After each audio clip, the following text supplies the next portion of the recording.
नमस्कार दोस्तों, जय श्री राम। कैसे हैं आप सब। हमारे YouTube channel the nationalist media में आप सभी का स्वागत है। जिस देश के अंदर इस्लाम अच्छे से फैल चुका है और पूरी तरीके से वो मुस्लिम बहुल्य देश हो चुका है, वहां पर तो कोई समस्या है ही नहीं। वहां पर तो हर तरीके से इस्लाम जो है वो स्थापित हो चुका है।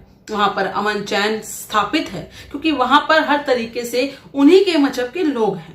हाँ, ये बात अलग है कि उनके मजहब के अंदर भी बहुत सारे ऐसे फिरके हैं जिसके कारण वो आपस में लड़ते फिरते रहते हैं। परंतु जहां पर अलग पंथ यानी कि उनके हिसाब से जहां काफिर हैं और वो बहुसंख्यक हैं, तो वहां के देशों के अंदर जो इस्लाम है वो 3 तरीके से काम करता है।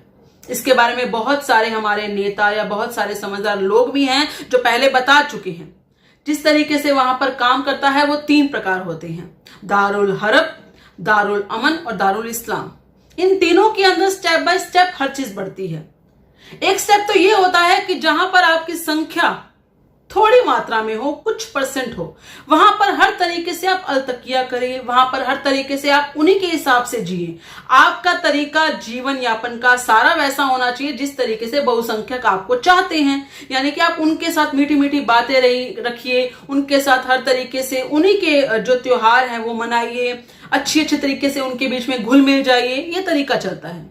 लेकिन जहां पर इनकी मात्रा 50-50 हो जाती है, बराबर हो जाती है, यानी कि जो बहुसंख्यक लोग हैं वो कम हो जाते हैं और इनकी संख्या बढ़ जाती है, वहां पर ये 50-50 में अपना अधिकार छीनना और मांगना शुरू कर देते हैं। वहां पर ये कहते हैं कि हमारा हक ऐथे रख, इस तरह की बातें ये करने लग जाती हैं। हालांकि ऐसा नहीं है कि वहीं के पैदाइशी होते हैं, ये कहीं ना कहीं से बाहर से आए हुए होते हैं, कहीं ना कहीं से एक तरीके के रिफ्यूजी टाइप होते हैं। लेकिन फिर भी ये वहां आकर वहां अपने आप को 20 सालों से 30 सालों से बसा लेते हैं। वहां पर अपने बच्चे पैदा करते हैं और बहुत ज्यादा मात्रा में करते हैं, जिससे इनकी पॉपुलेशन बढ़ जाती है। और पॉपुलेशन बढ़ने के बाद ये वहां पर यही काम करते हैं कि हमारा हक ऐथे रख।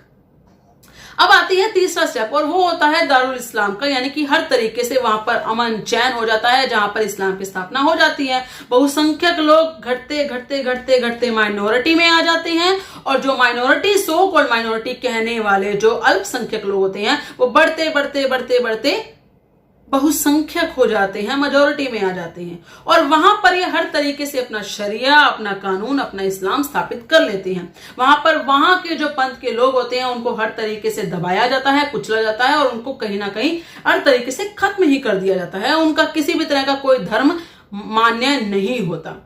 ऐसी चीजें हम आसपास के देशों में देख सकते हैं, भले वो पाकिस्तान हो, भले अफगानिस्तान हो, भले वो बांग्लादेश हो।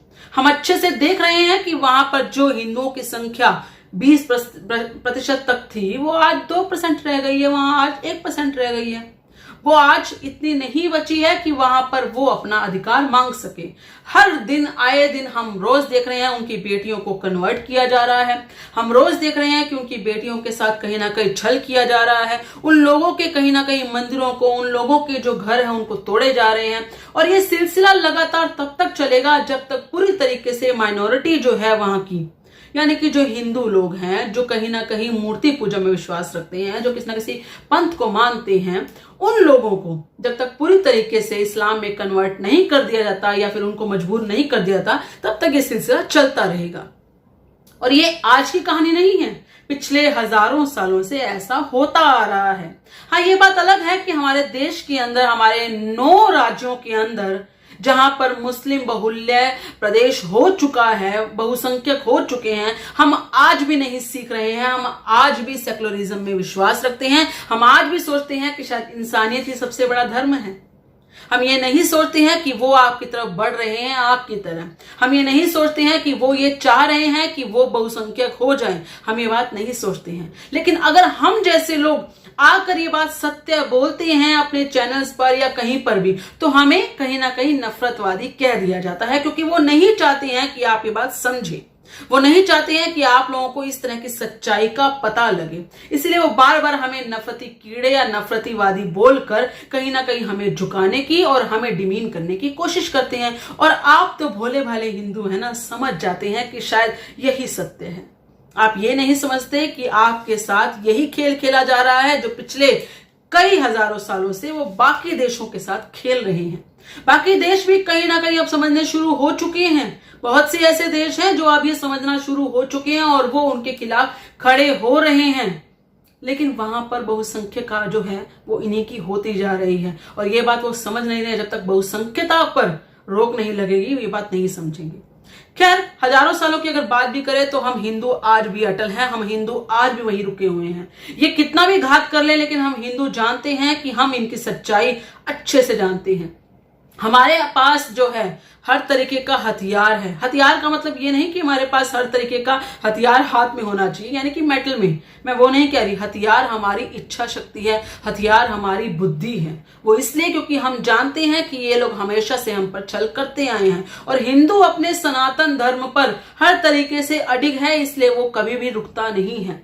वो चलता जा रहा है और इतने हजारों सालों के बाद आज भी वो अपने राम मंदिर को स्थापित कर पाया है। ये हमारी सबसे बड़ी जीत है। आप सबका जो भी कहना हो इस बारे में कृपया करके अपने विचार कमेंट में जरूर बताइएगा। इस वीडियो को लाइक और शेयर जरूर कीजिएगा। धन्यवाद। जय श्री राम।